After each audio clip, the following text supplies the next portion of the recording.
Hello and welcome to the S Word Live. My name is Renee Rebar, sales strategist, TEDx speaker, and author, and my goal today is to help you make selling for yourself simple and fun. I am so excited to be able to come here every single week and share with you live, in the moment, current insights about what's working and not working when we're selling for ourselves. So if you don't know me yet, if we haven't worked together, maybe you haven't gotten a chance to know any of my services, I just want you to know that I absolutely love answering your questions. So keep them coming about selling your coaching services, selling strategy sessions, selling virtual assistant services or agency services.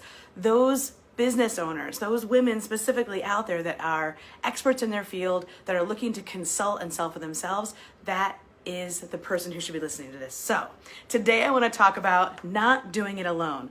So as you can see, maybe you can't, I am using a filter because I can't always do my makeup alone. So it's okay to ask for help. A lot of the women that I work with are what I call GDIs, right? Like we're, goddamn independents, right? Like even in college, let me know if you can relate. Have you ever been called a GDI or, geez, you're so independent? Or maybe you just relate to that. I'm an independent. So that being said, it's hard to ask for help. I know it was hard for me initially. And oftentimes I've been told by my clients that they felt like asking for help would be a deficit to their character. Like they would be somehow less than strong or less than accomplished if they were to ask for help. So we all need a little help every now and then, even a nice little filter. Yeah, see, it's okay to have a filter. It's okay, it's fun. Why not? It's okay to ask for help. I was working with a client yesterday and she was talking about this same work. She also does coaching and she sells coaching and a course.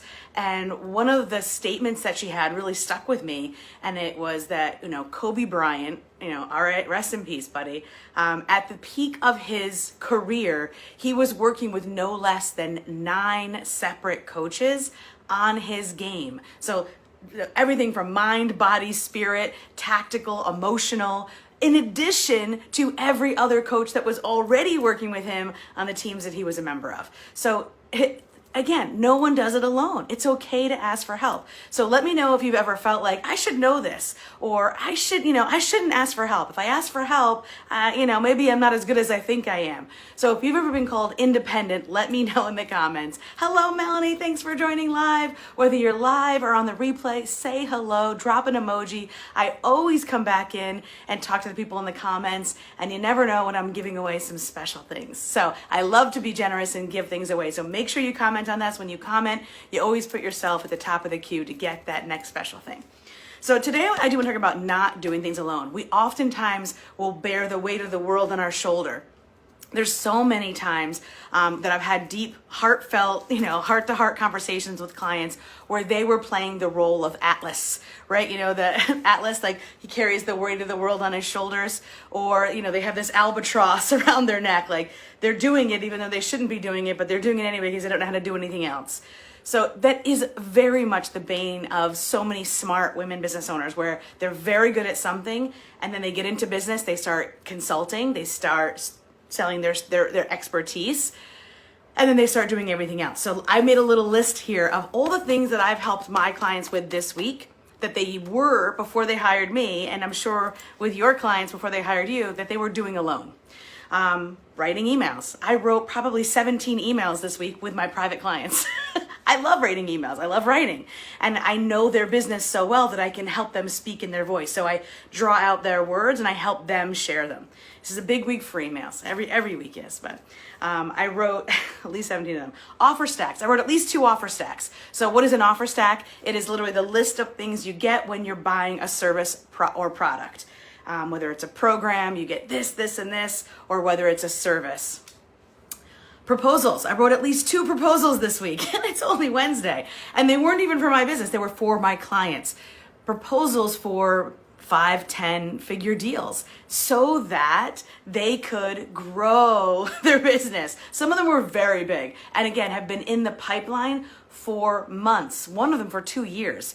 So again, that's the idea, is what other things are we doing ourselves that if we just had a little bit of help would be that much easier, faster, quicker, better, stronger. Renewal contracts. I wrote 2 new renewal contracts this week for another client. She has these 2, she's an agency owner. She's got 2 amazing clients right now that are some of her biggest clients, and their contracts are coming to the end at the end of the fiscal year. And so she's writing renewal contracts. It's a big deal for her, creating the progress report, putting it into graph form, collecting the data, analyzing it, proposing new opportunities, and then suggesting a new contract, of course, for more money. Sales pages. I wrote another sales page this week for a client, with a client. Again, that's part of the one-on-one work that I do with them, is pulling out what they're doing, how they're doing it, and proposing it in such a way so that the masses can understand, right? And see their value. Naming signature processes. Oh, I love doing this part. So many people get stuck with naming things. So naming signature processes. Has anybody ever gotten stuck naming things? Let me know how you feel about naming your own stuff. I've got something for you if you do. Oh my gosh, I just finished a 5-week live program that I ran called Leverage Like a Mother, and it is amazing. It's something I've been teaching my clients for years, and it helps them take one tiny little micro video and syndicate it across platforms so they become omnipresent to their ideal clients. It's really awesome, especially when someone who's been working so hard at serving her clients, she hasn't spent a lot of time on her own marketing. To see the results that she's getting so fast, because people are finally seeing her, and this is organic, so it's really awesome. So that means it doesn't cost any extra.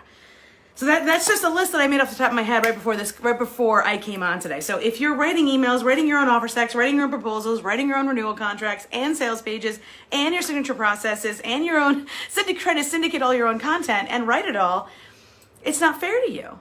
It's not fair to you. No one can do it all by themselves. Like I said, I used an example of Kobe Bryant earlier. Another friend of mine, she was starting to work out and trying to get healthy, and so she got this app, and the app I think is run by Chris Helmsworth, and he's like, no less than 12 people every day are in charge of his physical and emotional performance. Right? One person has 12 handlers. So mind, body, spirit, again. So if he's not doing it alone, why should you have to? Are you superhuman? No. Although you seem it. It's not fair to you to try to do everything on your own. So I want you to kind of like hear this and allow yourself to release the pressure that might have been building up inside of you. So that all to say, here are some 4 key points that I want you to kind of walk away with. Number 1, I want you to think about what idea have you been toiling around with from that 30,000 foot view. I want to start that program, or I want to start offering this service, maybe another income stream you've been noodling around, or I want to write that book. Then go to the tactical stage. This is step number 2. On the ground, what do I have to actually do, and in what timeline, so that I can get that idea off the ground? Step number 3, what emotional support do I need so that I can combat that self-doubt when it comes at my door? Because you know it always will. I don't care what level people are at. I've worked with people at every single level of their business, from startup right up to C-suite, and every single person doubts their own expertise at some point, their own abilities at some point. So number 3 is emotional, and number 4 is review the data and make strategic decisions. So idea, tactical, emotional, and review data and strategy. So when you do those things, if you want to self-evaluate, there is your recipe. If this has brought up more questions than answers, that's okay. That's what I do. So please reach out. I'm available. I'm so excited to talk to you guys. If you're not on my email list yet, even if you think you've already gotten all the free things you possibly can get from me, click the link that you see with this video, because that will make sure that you're on my email list and that you're getting all the invitations to all the now things that are happening currently in this amazing world that we live in. Because I know one thing, if my clients work with me, they are able to sell and make money and live a life that is joyful, where joy and profit intersect in any market conditions. Any market conditions. That is the kind of confidence that I want you to have too. So I'll see you soon.